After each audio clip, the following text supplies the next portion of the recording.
Alright everybody, we are going to be getting ourselves started here. Welcome to Mr. Schiefer's second ever stream on Twitch. So, it's exciting. Thank you guys for being part of history. I guess you could call it history. This is weird. First and foremost, we need to make sure that we are being quiet, especially on my end. My mic is picking up quite a bit. So you guys need to make sure that you are quiet, not moving around, not dropping things. We simply need to make sure that we are paying attention to the material. Welcome, Mrs. Del Real's class. Hopefully you guys will enjoy the tour that we are about to be going on. What I have in front of me right now is Assassin's Creed Odyssey. Assassin's Creed Odyssey takes place in the classical age of ancient Greece. And these games nowadays have what's called a discovery tour on them. Those are great historical pieces that we can utilize here in class, and that is exactly what we are going to be doing today.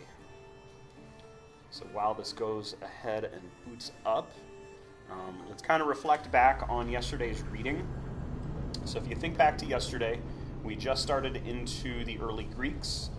You guys learned a little bit regarding the geography of Greece itself, and you guys started diving into some of the early civilizations like the Minoans and the Mycenaeans. Learned a little bit about their culture.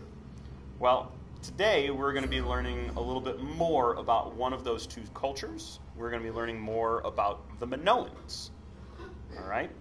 So make sure that you are paying attention. This tour is going to last anywhere between like 15 and 20 minutes. There's a lot to see, and the research that was done for this game, as well as some of the previous ones, are actually somewhat historically accurate, but there are, of course, some loosely based things. What you're going to see a lot of, especially early on in Greek history, or pre-Greek history, I should say, is a lot of stories and a lot of myths, mainly because we don't have a lot of archaeological evidence from back there, so we have to kind of use a lot of secondary and tertiary sources in order to try and put some of these pieces together. We're also going to be meeting a man by the name of Herodotus. Herodotus is known to be the father of history. We'll be taking several tours with him in the next couple of weeks, if you're lucky and if you're well behaved. So we need to make sure that we are not only taking notes and, paying attention, but also making sure that we're well behaved for not just myself and Mrs. Del Real over there. So here we go.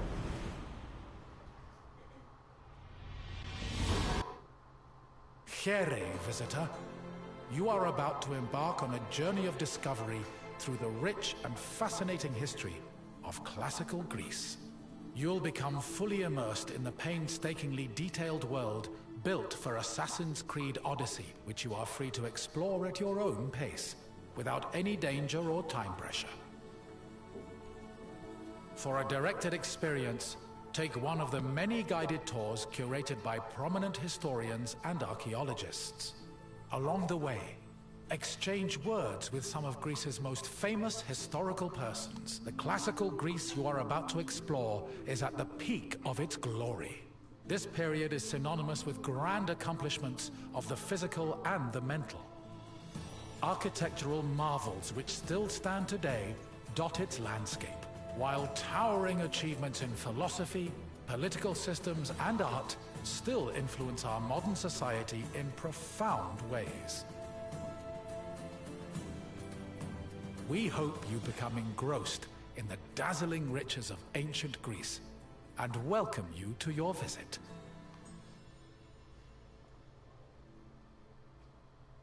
All right. So, welcome to Greece, everybody. Well, I guess we need to get going where we need to get going. So, if I back out my camera here, we can see Greece. This is the Peloponnese over here. This is the Greek mainland. You can see the rugged terrain over here. Lots and lots of islands out there in the Aegean, and also the large island of Crete. This large island of Crete is where we are going to be heading today. So, let me get our tour set up to the Minoan Civilization. Now, the fascinating thing about the Minoan Civilization is that this is one of the most ancient in this particular region of Europe. This civilization was around some 3,700 years ago. So that's a long, long time ago. So we need to really kind of dive in and understand what this culture was like. And around 3,700 years ago, it was kind of the peak of Minoan culture. They actually developed even further back than that, but really didn't reach their peak until a little bit later. So here we go. We are going to be learning more about the Minoan civilization, as well as the mythological labyrinth and the Minotaur that dwells within it.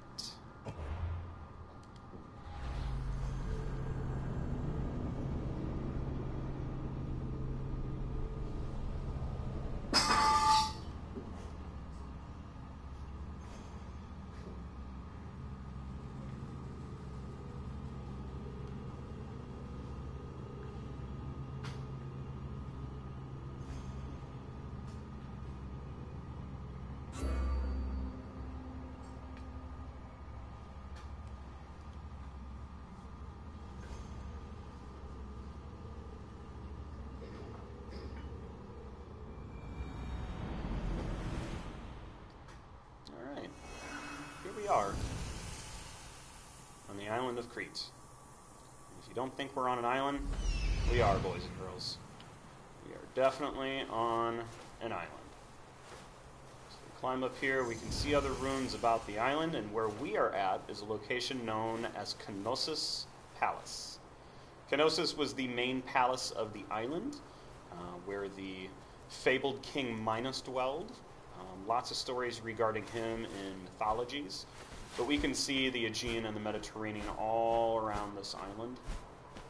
And again, it really paints a picture of just how rough this land was. Most of Crete is a very rugged, mountainous area. Very, very hard to find. And it's kind of the same thing with the Greek mainland, too.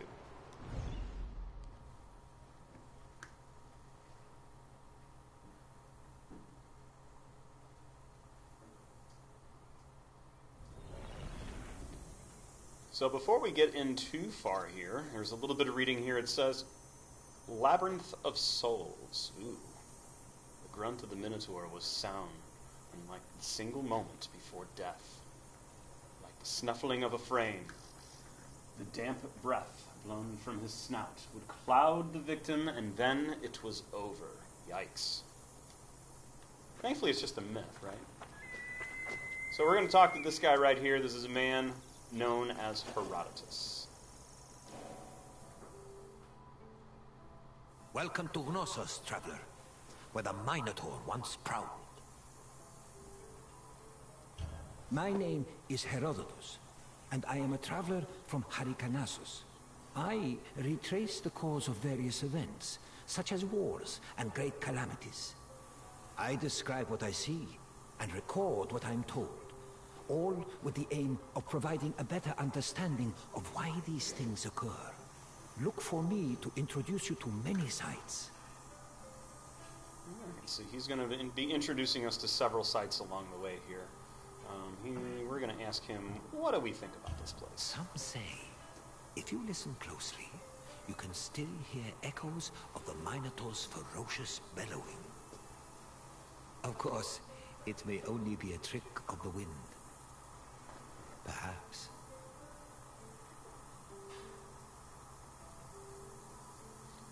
Alright, so what do we say we begin this? Cnosos was the seat of the old Minoan Civilization, where King Minos once supposedly ruled. These ruins have been the backdrop for many important events in both history and mythology. Look for me when your visit is over, and we'll discuss what you've seen. What a nice guy. And you guys definitely need to be paying attention, because at the very end of this, Herodotus is going to quiz you. So pay attention. Alright, here we go. On our way to our first little spot here. What we're approaching here are the ruins of Canosa Palace. Now, keep in mind, the point in time in which this game takes place is during the classical age of ancient Greece, which is about 1,000 years after the fall of Canosa and the Minoan people. So what we're seeing are the remains of what it would have looked like back in classical Greece. Some of these ruins you can actually visit today, and some of them are still standing.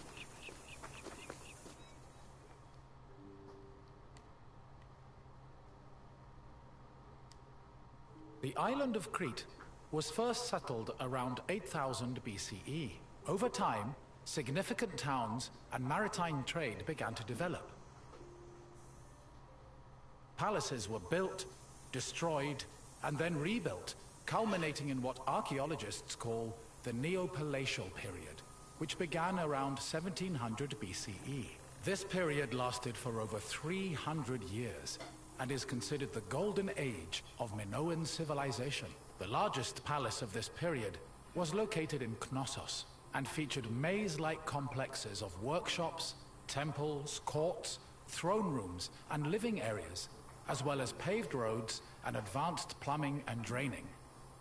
Trade and external relations were important to the Minoans, and their networks extended across the eastern Mediterranean.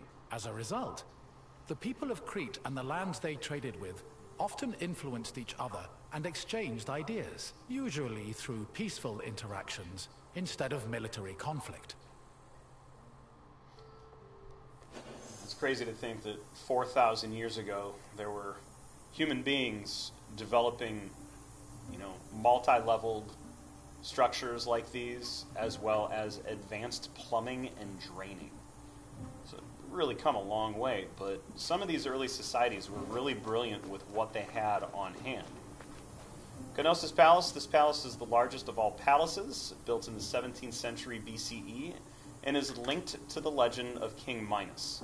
More than 13,000 square meters, it is made up of several rooms around a central courtyard. Let's go down to this other point. No, I'm not going to attack the goat. Don't even ask.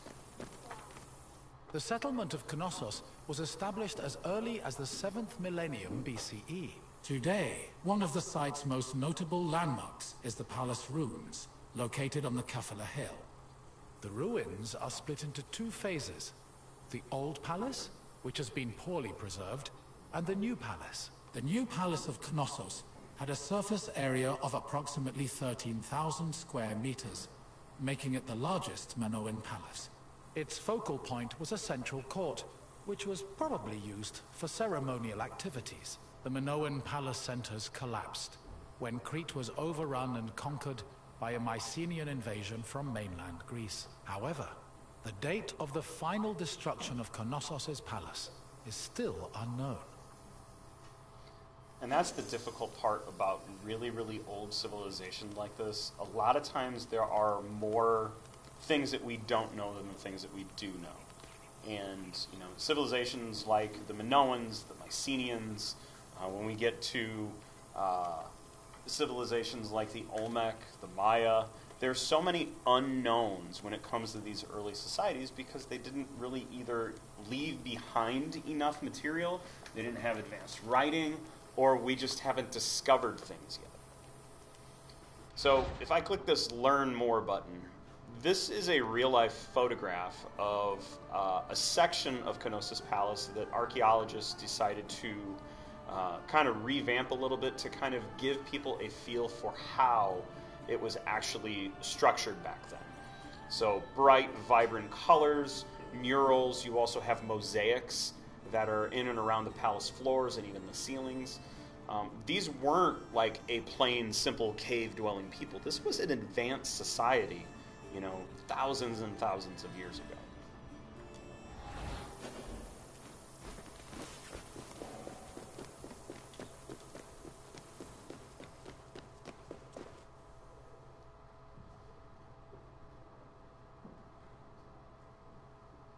During the new palace phase, the ground floor was dedicated to economic activities and contained large storage rooms. The residential quarters, which notably had toilets, were located southeast of the central court, at the foot of the grand staircase.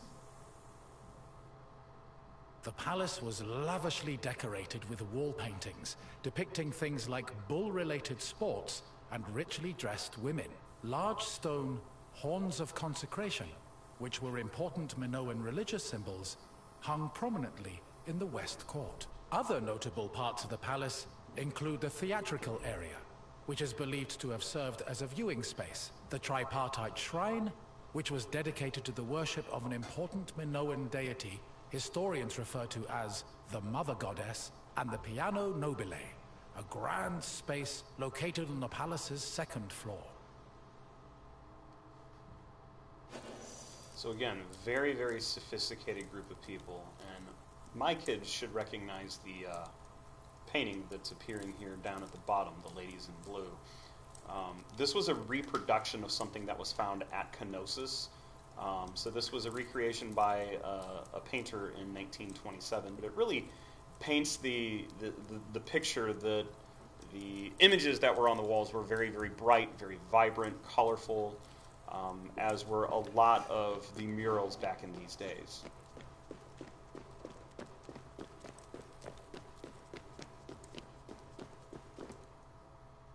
During his trips to Crete, archaeologist Arthur John Evans discovered several ancient tablets. They eventually led him to define the forms of Minoan writing known as Linear A and Linear B.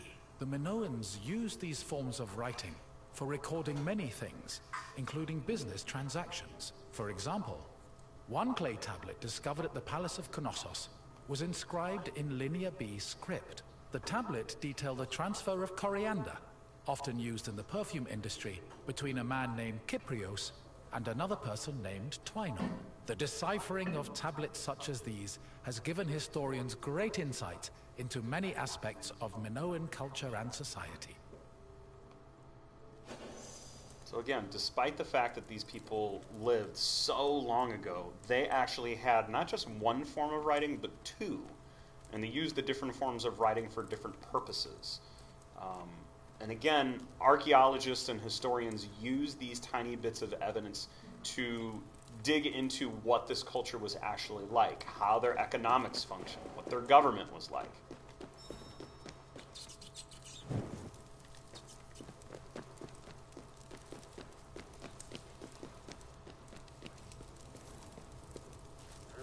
According to myth, the half-man, half-bull Minotaur was born after Queen Pasiphae slept with a bull sent by the gods as punishment upon her. This embarrassed King Minos, but he could not bring himself to kill the Minotaur. Instead, he hid the monster in a labyrinth constructed by Daedalus. So now we're going to find just a little bit more about the man Daedalus. There's several myths regarding him and several very, very famous stories.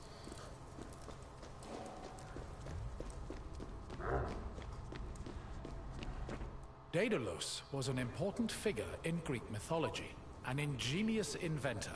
He once became so jealous of his similarly clever nephew that he threw him from the top of the Athenian Acropolis. As a consequence, Daedalus was banished from Athens, though this did not prevent him from being able to get work. In Crete, he was hired by Queen Pasiphae to construct an artificial cowsuit that would allow her to seduce a bull she was particularly taken with due to a curse from the gods. Daedalus complied, and his invention helped facilitate the birth of the Minotaur. Afterwards, Minos conscripted Daedalus to build the labyrinth, presumably as penance for his role in creating the Minotaur. But perhaps the most well-known story about Daedalus involves his son, Icaros, who used wings built by his father and flew too close to the sun, thus plummeting into the sea. Alright, how many of you guys in here have ever heard of the story of Icarus? Oh, a couple of you. Nice. Daedalus built those wings when they were imprisoned, the wings made of feathers and wax, and Icarus flew a little bit too close to the sun, and the wax melted, and the wings fell apart, and he plummeted to his death. Sometime after the birth of the Minotaur, King Minos' son Androgeos was killed in Athens by the same bull that impregnated his mother. An infuriated Minos demanded that Athens send 7 of their noblest men and 7 of their most virtuous women to Knossos every year. After being carried to Crete aboard a ship with black sails, the men and women would then be cast into the labyrinth to be eaten by the Minotaur. There's more to this story regarding Athens. Hopefully one of these days in here I will tell the story of the Praetorian Bull, because it is directly tied to the story of the Minotaur as well, and why both men and women were sent youths chosen to be imprisoned in the labyrinth, Theseus, had enough of the morbid ritual. Before leaving Athens, he proclaimed he would kill the Minotaur, then return to his city on a ship flying white sails. Before entering the labyrinth, Theseus met King Minos' daughter, Ariadne, who fell madly in love with him. Ariadne provided Theseus with a thread he could unravel to help him find his way back out of the maze. Armed with this thread, Theseus entered the labyrinth, killed the Minotaur, escaped the maze, and set sail for Athens with Ariadne by his side. Uh-oh, it looks like the tour is over. You know what that means. It's quiz time with Herodotus. I see you found your way through the maze of ruins. The Minoans played a large part in shaping Greek myths, but also in introducing influences from other places and cultures. Now, what else would you like to do? Well, Herodotus, I would like to quiz the children. Are you guys ready over here? I'm sure Mrs. Del Real's kids are ready over there too. So in order to answer the questions on my side, I'm just going to read through the answers, and you guys are going to raise your hand as to what you think the answer is to the question. Okay? Here we go. You want to test yourself? Very well. Let's begin with a simple question. On which island was Knossos located? Which island was Knossos located? Raise your hand for Delos, Crete, Naxos, Thasos. Let's see what Mrs. Del Real's class says.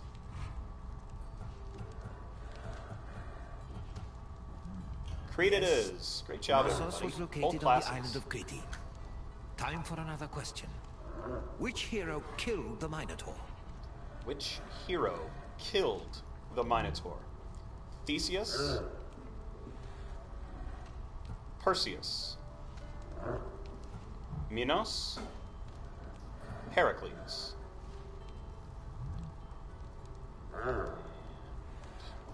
Waiting on Ms. Del Real to see what her class responded. Hopefully we're not going too fast for her.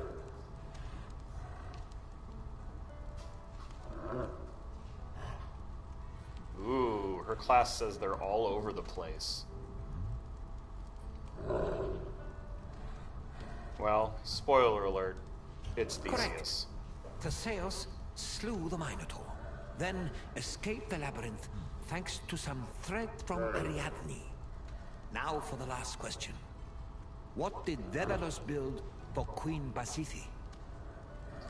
What did Daedalus do for the queen? Did he build the labyrinth? Did he build the wings? A cow suit? Or a giant wooden horse? Ooh.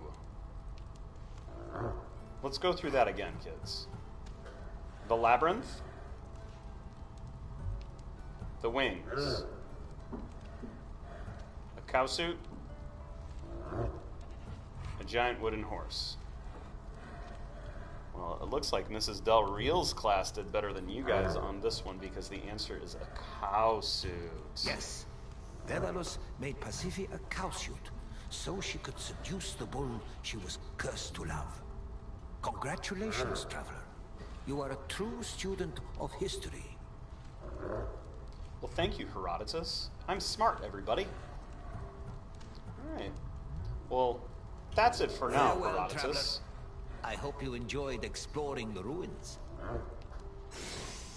Alright, Mrs. Del Real's class, we are going to end up possibly doing this again. I think our next time we have planned right now is going to be Monday.